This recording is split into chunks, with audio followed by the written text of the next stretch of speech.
Like, think of it like, and I'm sure they meant it all with love, right? Like, don't put yourself in a position where you can stumble. Don't put yourself in a position where you're tempted to be something that you're not. And I agree with that. But also, how are people going to know unless we tell them?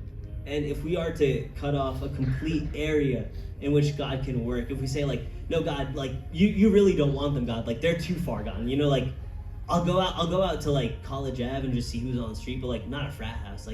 Like why? Like we often put God into a box and limit him. And I'm thankful that I did not listen to my friends who I first aired that idea to, because earlier this year, after I joined the frat, someone asked me like, Josh, like what's one thing that you wanted to do? And I'm like, well, it's funny that you asked, because I actually joined with the intention of telling people about Jesus. And he's like, bro, that's crazy. Like, let's go do a Bible study. And like, he said, what now? He's like, like I'm serious. Like, we'll do a Bible study at the frat house. So he rounded up a bunch of people. And earlier this year, we ended up having a Bible study with over 14 guys.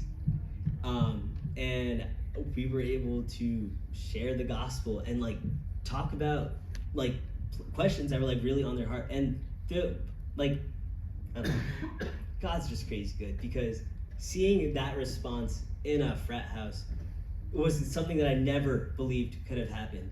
And as I'm continuing to be faithful in that area, I'm continuing to see God work more and more. And that all just circles back to say, find the darkness where your light can shine the brightest. What area of your life are you saying like, no, God, that's too far? That like, God, you can't use me there. Like, you use me anywhere else but there. What are you holding back from God that God really wants to use to bring glory and honor to him? So yeah, I'll close with that. And now, final action step. I want you guys to pair up with 2 or 3 people, not from your organization, and grab their numbers and make a commitment to keep each other updated on how you are actively evangelizing.